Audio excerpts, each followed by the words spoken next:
extremidades del rin o de la cerradura de la cava superior a la proximidad de la cava inferior. Observamos en él igualmente el tabique, la parte derecha del tabique interatrial, y en esa lámina del tabique interatrial hay que reconocer tres estructuras importantes. Fosa oval, que en la vida fetal es un orificio, foramen oval, que permite en el feto el paso de la sangre del lado derecho hacia el izquierdo, porque la vena umbilical drena en la cava, ¿cierto? Y la cava lleva sangre CO2, para llevar la vena umbilical y la sangre por codo se mezcla, y el feto va a tener entonces una sangre mezclada, pero suficiente para generar el crecimiento de vena. Pero para pasar al lado izquierdo, desde el derecho al izquierdo, el primer paso es que haya este orificio, que se llama foramen oval. Al nacer ya no se requiere esa estructura, entonces en pocos días se genera una lámina delgadita. Por eso se ve así, de color blanquecino, transparente, que se llama no foramen, la fosa oval. He aquí el no cierre de este foramen, pregunta de residencia, cualquier médico tiene que saber que es algo muy contundente. El no cierre de ese foramen pues da lugar a que el orificio entre comunicación entre los dos arcos se mantenga, y da lugar a la mayor malformación congénita del corazón en Colombia y en todo el mundo. Esa malformación se llama con la sigla CIA, comunicación interatrial. CIA, repito, es la de mayor frecuencia. Si se dejaba su suerte hasta los años 60 del siglo pasado, es decir, hasta hace 5 años, ¿cierto? El desenlace no era nada bueno. Jóvenes de 15 o 20 años que entraban a tener, al contrario, hipertensión pulmonar, porque tanto pasar, en ese caso, en la vida postnatal va a pasar la sangre del lado izquierdo al derecho, de mayor presión, ¿cierto? Entonces, eso iba generando mayor acumulación sanguínea en el lado derecho, el corazón tenía que generar mayor fuerza y se va produciendo con el correr de los años un incremento de las cantidades de intestinas y volumen y va generando hipertensión pulmonar. Llegado el caso, 13, 14, 15 años, ya la presión del lado derecho se vuelve mayor, y entonces el cortocircuito se va a invertir como si fuera la vida fetal, de derecha a la izquierda, llevando sangre CO2 hacia el atrio izquierdo. Entonces ahí es donde el pobrecito se empezaba a ver cianón, a muerte azul ya. Moría. Vino los años 60, la revolución quirúrgica, con trasplante de corazón y trasplante o procedimientos cardíacos mayores. Entonces ya esas personas tenían una alternativa de sobrevivencia. Aunque en un principio esas cirugías de corazón tenían una mortalidad cercana al 90%. El riesgo era bien, que está previsto entre los 10 esperados, ¿cierto? Rápidamente la técnica se fue mejorando, y en la actualidad la mortalidad de la cirugía cardíaca es del 5%. Ya esa posibilidad es relativamente confiable. En la actualidad incluso se ha llegado aún más.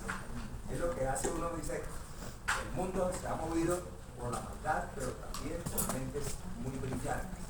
En la actualidad, este huequito, si existe en un bebé, ya se repara sin abrir el pecho, sino por cateterismo cardíaco.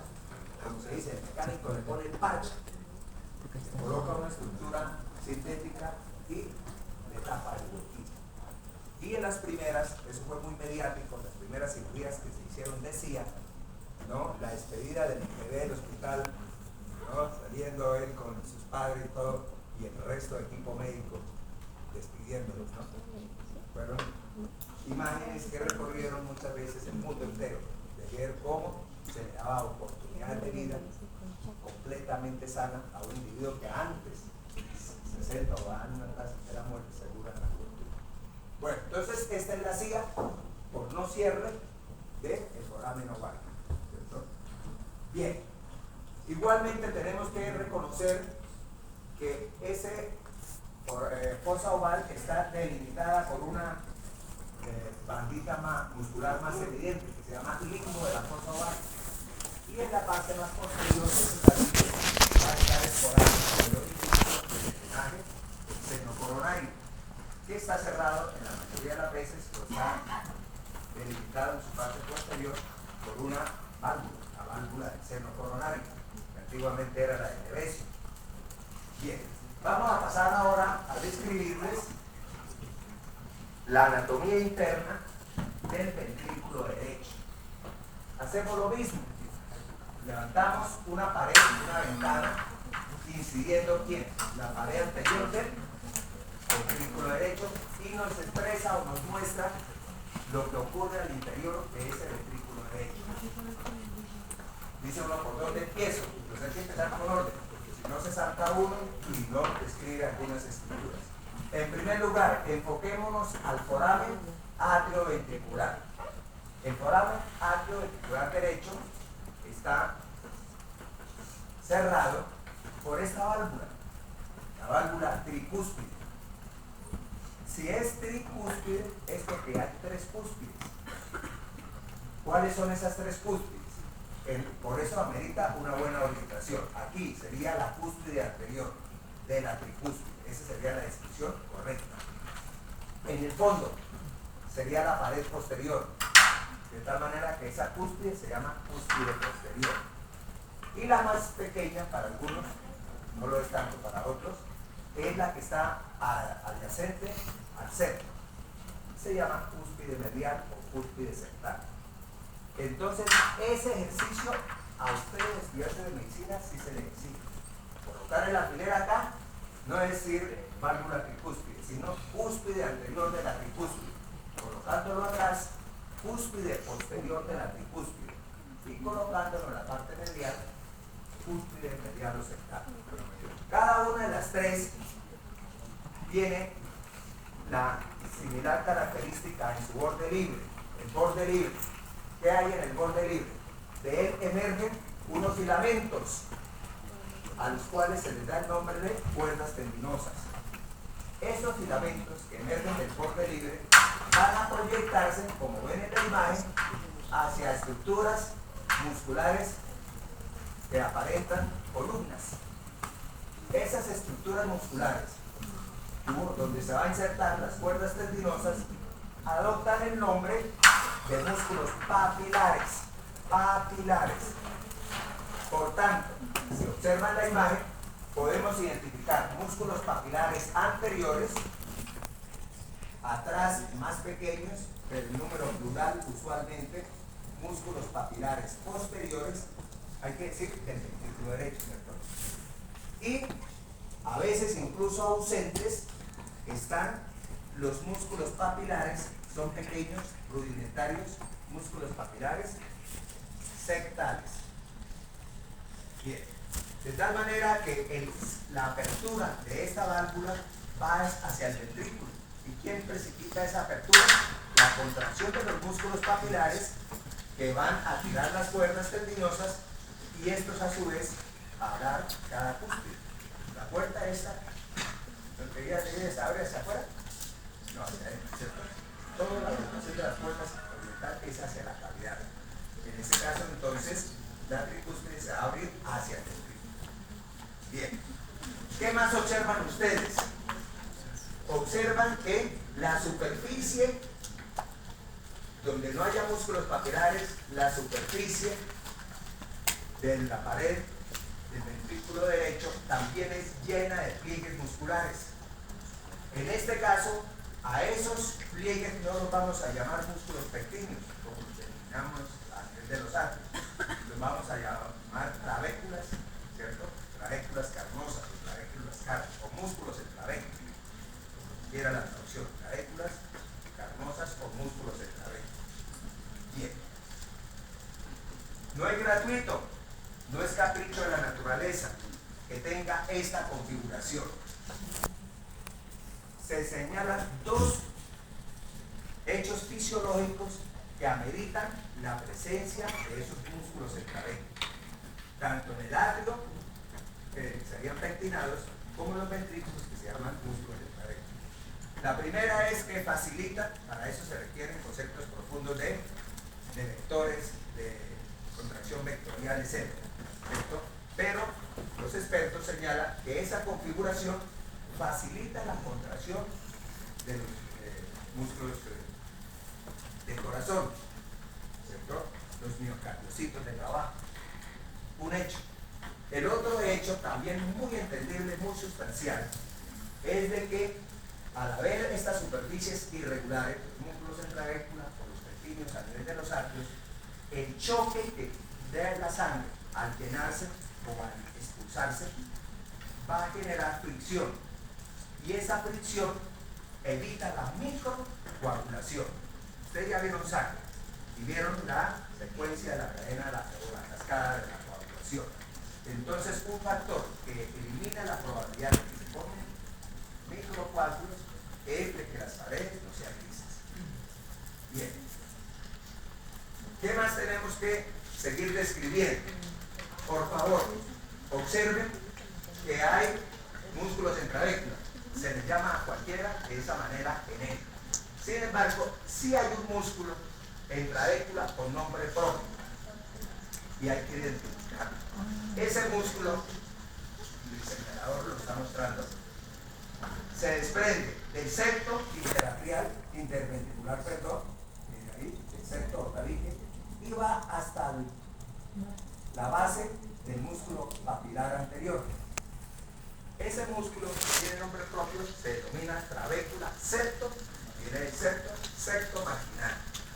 Tiene una importancia que ahorita vamos a describir, ¿cierto? Trabécula septo marginal. Bien. Ahora observemos la parte superior, la más alta, del ventrículo derecho.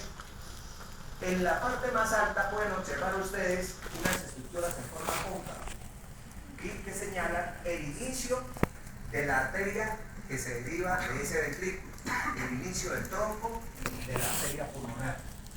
Y esas estructuras en forma cóncava son las válvulas semilunares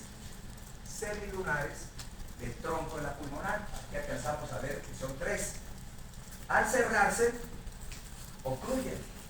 Al abrirse, permiten el paso, el sístole. Bien, ¿qué denominación? Ten en cuenta que ustedes ya tienen que ser finos.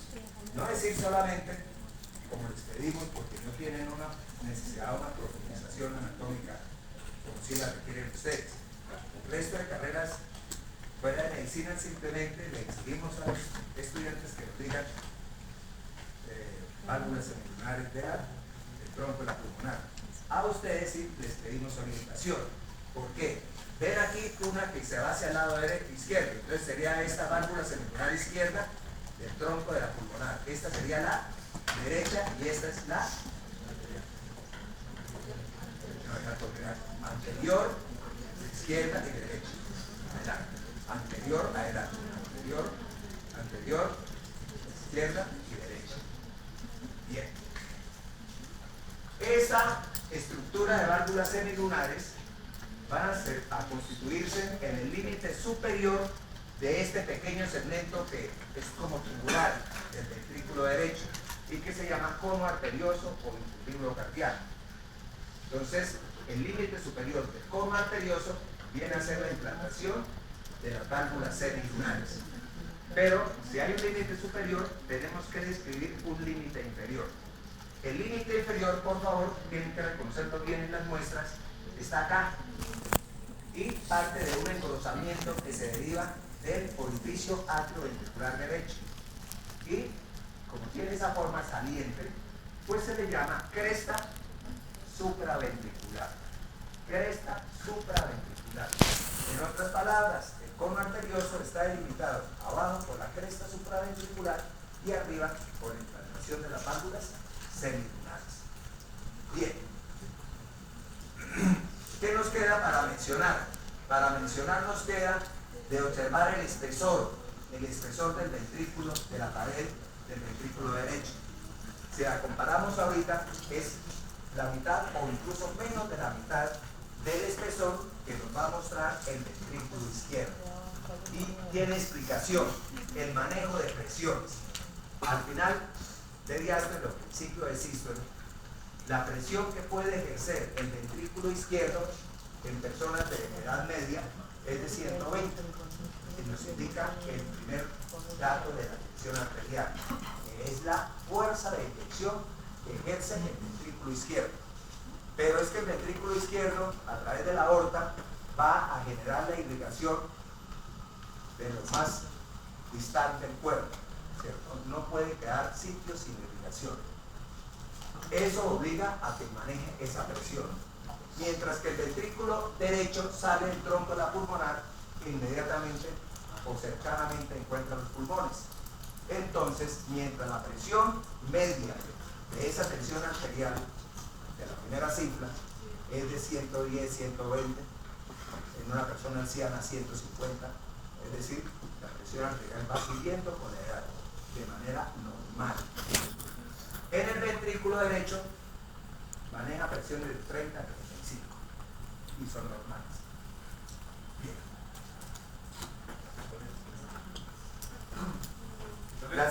¿Sí? ¿Pregunta? ¿Cuál dijo que era el espesor? ¿La qué? ¿El espesor cuánto es? 5 a 7 milímetros, que es la mitad o incluso menos que el espesor del ventrículo izquierdo. Vean el espesor del ventrículo izquierdo. En condiciones normales, 13 a 15 milímetros es el espesor. Y ya saben la razón. Si ustedes en el próximo semestre, el profesor García les muestra cortes de corazón en donde el espesor sea 18, 20, 22, 25 milímetros, están ante un paciente que tenía hipertensión arterial. Con el correr de los años, si la tensión no es controlada, ojo, hipertensión arterial no controlada. Si tenemos que la tensión arterial está controlada, es como el equivalente a alguien que ha perdido la dentadura pero se ha colocado una prótesis. Puede masticar correctamente, tiene buena estética, ¿cierto? Si el individuo tiene la tensión arterial controlada, es como si no tuviera hipertensión, pero bajo esa condición artificial. Suspende la medicación, suspende las medidas y vuelve la tensión a subir. Lamentablemente, muchos individuos suspenden los tratamientos, u otros son hipertensos, no van al médico, no se hacen controles y permanecen así hipertensos 10, 15 años, ya con efectos deleterios, o sea, nocivos, con un espesamiento de la pared ventricular. ¿Esto es que se traduce? En que la cavidad ventricular se hace más pequeña y entonces entra en falla porque no es capaz de albergar la sangre que el cuerpo le está pidiendo distribuya en cada eyección ventricular. Bien, ¿qué encontramos en la anatomía interna del ventrículo izquierdo? Como más sencilla la cosa, ¿cierto? Ya estamos preparados, pudiéramos decir. Encontramos esas irregularidades en la superficie. También se van a llamar músculos centrales, no hay problema, ¿cierto? A nivel del orificio atrioventricular izquierdo, igual que en el derecho, hay una válvula implantada en ese orificio. En este caso, no tiene 3 cúspides, sino apenas 2. Por eso, a esa válvula atrioventricular izquierda se le llama válvula bicúspide. Y entonces, ¿cuáles serán las cúspides? Esta, que viene a ser la cúspide posterior, ¿está abierto? Y adelante, la cúspide anterior. Al igual que ocurre en el lado derecho, de las cúspides emergen, salen, de pronto más numerosas, cuerdas tendinosas, ¿cierto? Comparten incluso cuerdas tendinosas para los músculos papilares. Entonces, si encontramos dos cúspides, es razonable pensar en que haya 2 músculos papilares o 2 tipos de músculos papilares. Músculo papilar anterior, más voluminoso desde luego que en el lado derecho, y músculo, puede ser 2 papilares posteriores. ¿Cierto? Ojo que tienen que ser ustedes precisos, no es nada difícil. Si estoy marcando este, pues simplemente dirá músculo papilar anterior, puede ser con la sigla, PI, ¿cierto? Pero músculo papilar anterior. Entonces le digo, ¿de cuál? ¿Del derecho o del izquierdo? Hay problema. 0,5. Hay que acostumbrarnos a ser precisos en las distribuciones, acostumbrarnos a ser no bartoleros, así con lo que salga, porque ustedes llevan la impronta. Se cansa la pendiente. Porque usted lleva la impronta de qué? La marquilla. Uy. Se le olvidaba que, dice la canción. Claro, la impronta la lleva a toda hora, a la frente. Lleva un nombre y llega a la universidad. Y todos los colegas, ¿no? Llegan a un lado y dicen, ¿de dónde viene la UIS? Bueno, la universidad, ¿cierto? Siempre una tranquilidad. La gente valora la institución. Bien, sigamos. Entonces ya tenemos los músculos papilares, los músculos de clavícula. Y vamos a continuar describiendo esa situación. En la parte medial, pegadita al septo, por dentro de la cúspide anterior, por eso aquí no se ve, en otra imagen sí se la voy a mostrar, está el origen de la aorta. Repito, la parte alta, pegada al septo interatrial, está el origen de la aorta. Y el origen de la aorta, pues también tiene válvulas que regulan y señalan ese origen. Se van a llamar igual que en el lado derecho, se van a llamar válvulas semilunares, pero en este caso no del tronco de la pulmonar, sino válvulas semilunares de la aorta. ¿Cuál es la diferencia? De mayor tamaño, desde luego, pero tienen esta diferencia sustancial. Aquí no, aquí tenemos en este corte, ¿por dónde será el corte horizontal que está mostrando aquí la imagen? Por todo el surco atrioventricular, por todo el surco atrioventricular. Este es el surco atrioventricular. Entonces alcanzarán a ver en la imagen las dos válvulas cardíacas mayores, o sea, las atrioventriculares son las mayores. En el lado derecho, tricúspide, cúspide anterior, cúspide posterior, cúspide septal. En el lado izquierdo, cúspide anterior y cúspide posterior de la mitral. ¿Cierto? Entonces, del lado izquierdo va a emerger la arteria aorta, el ventrículo izquierdo. Y esta aorta, en su origen, tiene las semilunares, que son 3, pero tienen una ligera diferencia en la orientación con respecto a la pulmonar. En la pulmonar decíamos que las semilunares eran anterior, derecha e izquierda, ¿cierto? En la aorta tenemos que decir derecha, izquierda y posterior. O sea, lo que cambia, derecha e izquierda tienen ambas, pero la semilunar del tronco de la pulmonar, la tercera es anterior, mientras la tercera, en el caso de la aorta, es la posterior. Bien. ¿En qué momento fisiológico está tomando un éter ese instante? Están cerradas las atrioventriculares. Sístole, ¿cierto? Se cierran y en cambio, si está la imagen, que la pueden encontrar en el atlas, al contrario, estas abiertas y estas cerradas estarían en el atlas. Bien. Esta imagen, como todo lo tiene que aprovechar uno, a veces como están las fotos, las que uno quiere, por favor, lo voy a hacer porque los que están atrás no alcanzan a ver, entonces yo me pongo en los zapatos de ellos, que no ven, y entonces ahora sí van a ver esta imagen. Dense cuenta, de la coronaria derecha está saliendo esta primera ramita, la primera sectal posterior, esta primera. Atrás es la arteria del nodo AB, arteria del nodo AB. En todo, o muy cercana a la cruz joven, ¿cierto? De la coronaria derecha está saliendo la arteria del nodo AB, que más o menos está así. ¿Eso sale de la ventricular izquierda o de la pulmonar directamente? Puede puede salir de la coronaria derecha o de la retroventricular. Pero si hay dominancia izquierda, de la centrífuga. Se den cuenta que es el manejo de la dominancia. Bien. ¿Qué ocurre con esas válvulas semilunares de la aorta? Recordemos que es anterior, perdón, que es derecha, izquierda y posterior.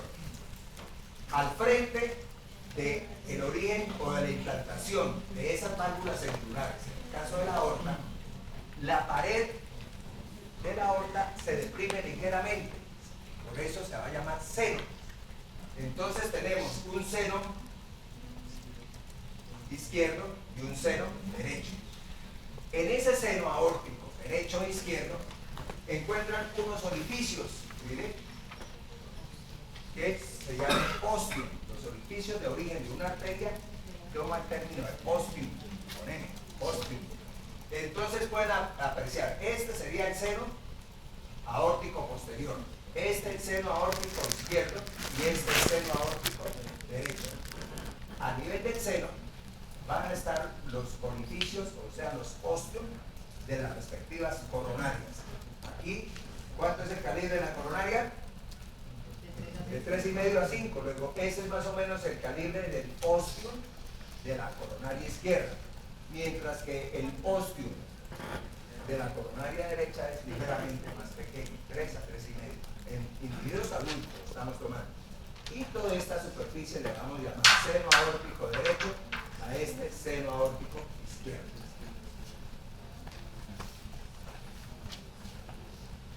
Solo que una pregunta, si hubiera tercera coronaria, el ostium estaría al lado de la derecha. Y habría un huequito. De la Si es el lado más derecho sería acá. ¿Cierto? Un huequito satélice. Incluso nosotros cuando identificamos eso, porque si inyectamos solamente, nos deja inyectar la tercera coronaria. Entonces cuando lo veíamos, colocamos una aguja más pequeña y le echamos a través de ese ostium pequeño el material de resina. Vamos a describir una característica del tabique interventricular. Tabique interventricular.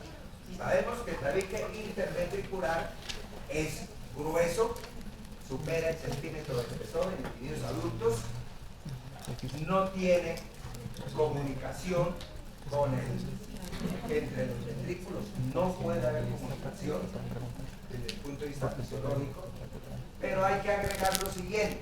Observen por favor, si ustedes miran desde el ápex, la trayectoria del tabique interventricular, pues no hay ninguna novedad hasta la parte más superior, más o menos el 5% superior, 4 a 5 milímetros, en donde el tabique deja de ser muscular y se traduce en una delgada lámina a la que se le ha dado el nombre de porción membranosa del tabique interventricular. De tal manera que en el parcial, si simplemente colocamos el alfiler ahí, la respuesta va a ser de porción membranosa del tabique interventricular. En el resto, simplemente tabique interventricular. Bien, ¿qué importancia tiene hacer esa caracterización adicional? Lo vamos a ver ahorita. El tema que sigue es el de sistema de conducción, la importancia de esa estructura, la porción membranosa, en el curso del sistema de conducción cardíaca.